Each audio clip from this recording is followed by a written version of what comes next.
Olá, como vão todos vocês? Eu espero que todos estejam muito bem. Pessoal, o que eu vou dizer a respeito dessa análise geopolítica agora é raro.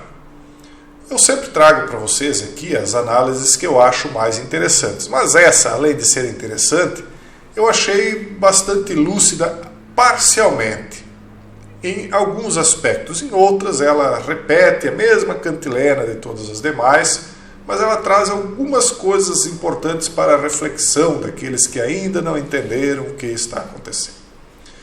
Ele diz o seguinte: por que o mundo não está realmente unido contra a Rússia? E aí ele fala: as instituições globais há muito relegaram grande parte do mundo ao status de segunda classe. E aí nós vamos falar a respeito do que significa essa palavra mundo, relegar grande parte do mundo ao status de segunda classe. O mundo, eu entendo assim, não é definido por países, por fronteiras. O mundo é definido por pessoas. Esse mundo da geopolítica é definido pelas pessoas que estão vivendo atualmente, os nossos contemporâneos. Quando você tira das pessoas o direito de elas opinarem sobre sua própria tradição, quando você quer empurrar goela abaixo uma cultura que não é dela, quando você acha que as pessoas são idiotas o suficientes para não perceberem isso, por mais que suas técnicas sejam avançadas, de mesmerização, de domínio intelectual, etc., por mais que sejam avançadas, sempre haverá uma grande quantidade de pessoas que vão entender isso.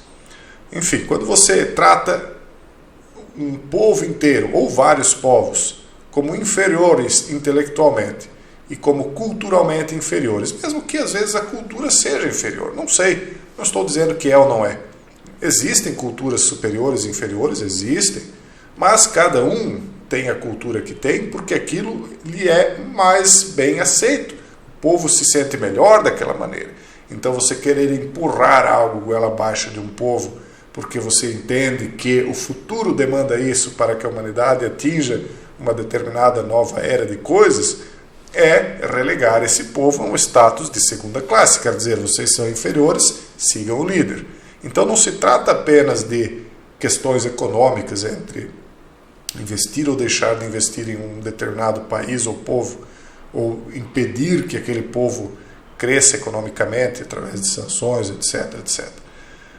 Ou, enfim, dar privilégios em organismos internacionais. Não se trata apenas disso.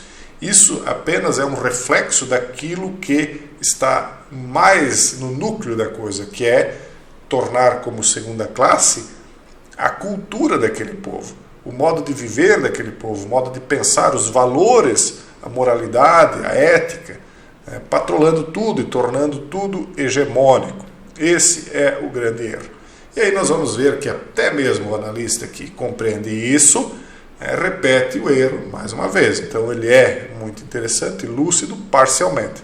Nós vamos ver já no começo aqui ele repetindo os mesmos erros. Perceba o seguinte: enquanto o exército do presidente russo Vladimir Putin reduzia, veja o que ele diz aqui, colocando a culpa só em um dos lados da equação, mais uma vez. Então, enquanto Putin reduzia uma cidade ucraniana após a outra, escombros, esmagando civis presos em prédios, departamentos e shopping centers, sob uma chuva de artilhemis, muitos observadores do mundo rico lamentaram a disfunção das Nações Unidas por não serem capazes de superar um obstáculo escrito em sua própria carta.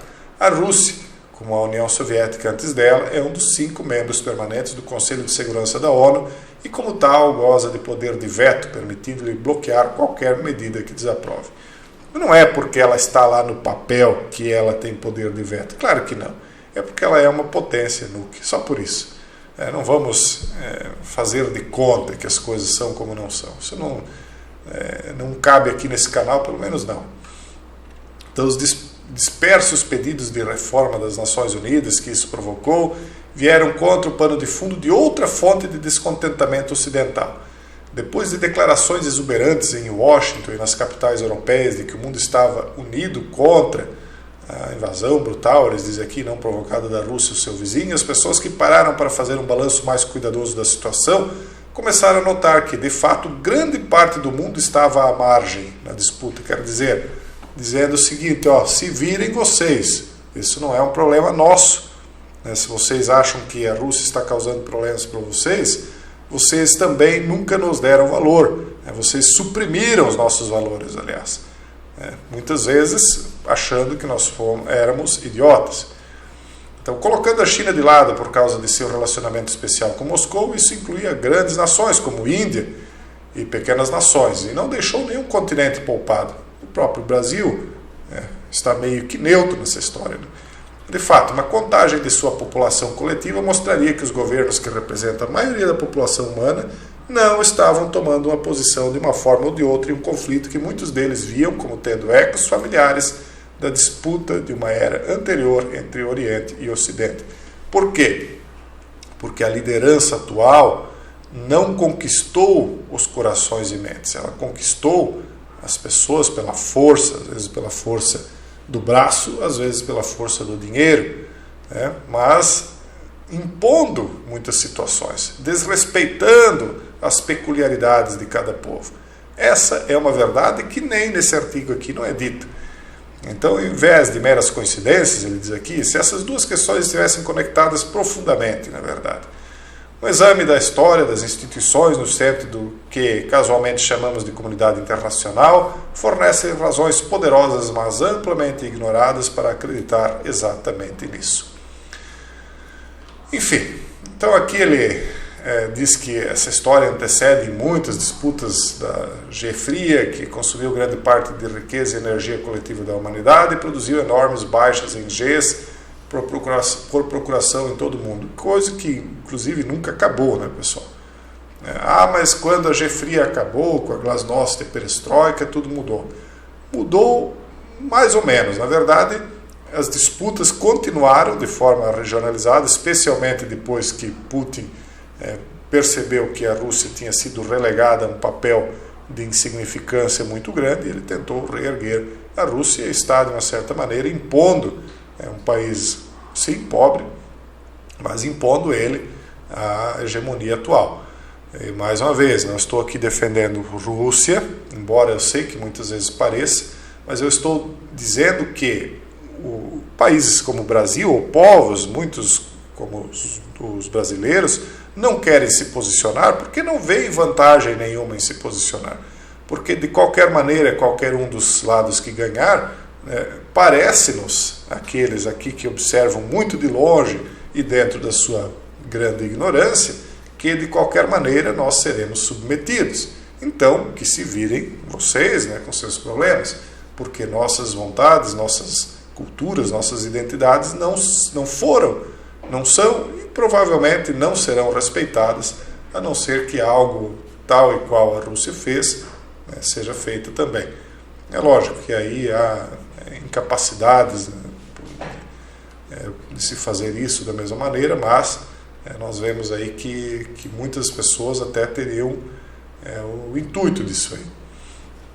Então, o nascimento próximo da sociedade civil internacional que conhecemos hoje provavelmente deve estar situado no final da Primeira G, quando o Tratado de Versalhes foi assinado, levando eventualmente à formação da Liga das Nações em meio a muita retórica. Então, eles estão inconformados que aquilo que há tanto tempo vem sendo cultivado, a Liga das Nações, depois a ONU, depois todos esses organismos internacionais, todo esse blá blá blá, toda essa papelada que foi assinada, agora está sendo simplesmente ignorada, e que as instituições internacionais então estão falhando. Por quê? Porque elas nunca foram em favor de todos. Então, quando as instituições não são em favor de todos, as pessoas passam a não dar valor a elas. E aí, não dando valor a elas, evidentemente que a força que as instituições internacionais, ou seja, qualquer tipo que forem, têm, ela vem da aprovação popular, ela vem do próprio povo. Então, o povo dá força, dá credibilidade. E se o povo passa a não dar mais credibilidade, a força se esvai ao ponto, e muitas vezes, até de se esmigalhar. E eu digo, e tenho dito, eu repito, que nós veremos 10 mini-globalismos acontecendo. Não seria bem um globalismo, seriam os 10 blocos. mas sempre nós chegamos na mesma conclusão. Então, todo esse blá blá blá, essa lamentação que eles estão tendo, na minha opinião, agora vem tarde demais, e todo o poderio que se imaginava que se tinha se mostra aí realmente inferior àquilo que eles achavam que tinham, né? Jason, mas se essas forças conectadas à Rússia vencerem, será pior ainda? Não duvido que será pior, não sei, mas eu não duvido. Eu até acho que realmente, se acontecesse, a coisa não ficaria boa de qualquer maneira. Mas eu só estou dizendo que essa falta de vontade do povo de outros países de apoiar é porque o povo mesmo não é a elite, não é a classe dominante. O próprio povo, apesar da sua grande ignorância, percebeu que estava sendo tratado num status de segunda classe. É isso. E, infelizmente, me parece que isso não vai mudar até o fim dos tempos. Um forte abraço e até o próximo vídeo, se Deus quiser.